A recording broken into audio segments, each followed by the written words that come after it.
हनबरवाडी येथील सरकारी शाळेमध्ये पालक महासभा मोठ्या उत्साहात विद्यार्थ्यांनी केली आई वडिलांची सेवा, पालकांना अश्रू अनावर। नमस्कार, मी प्रीतम शिंत्रे, बेळगाव न्यूज नेटवर्क मध्ये आपले सहर्ष स्वागत। कर्नाटक शासनाच्या वतीने घेण्यात आलेल्या पालक महासभा या विशेष कार्यक्रमांतर्गत आज हनबरवाडी सरकारी शाळेमध्ये पाद्यपूजन कार्यक्रमाचे आयोजन करण्यात आले होते। यावेळी विद्यार्थ्यांनी आपल्या आई वडिलांचे दुधाने पाय धुतले, हळदी कुंकू लावून पुष्प घालून आरती ओवाळली। मुलांनी केलेले या सेवेबद्दल आई वडिलांना अश्रू अनावरण झाले।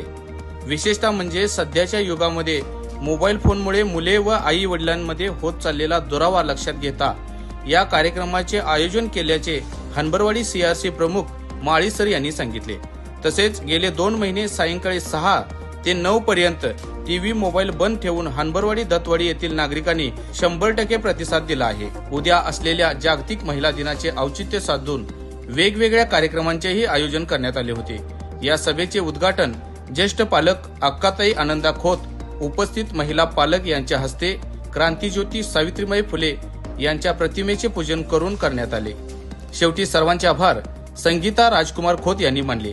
यावेळी एसडीएमसी अध्यक्ष सचिन पाटील, उपाध्यक्षा अरुणा कागले, माजी अध्यक्ष विठ्ठल मुरारी कोळेकर, ग्रामपंचायत सदस्य कृष्णात खोत, तुकाराम शिंदे, धनाजी कागले यांच्यासह दत्तवाडी हनबरवाडी येथील पालक, आजी माजी विद्यार्थी, मुख्याध्यापक, सर्व शिक्षक वृंद मोठ्या संख्येने उपस्थित होते। अशाच बेधडक बातम्या पाहण्यासाठी आजच बेळगाव न्यूज नेटवर्कला सबस्क्राईब करायला विसरू नका। बेळगाव न्यूज नेटवर्कसाठी हनबरवाडीहून प्रीतम शिंत्रे।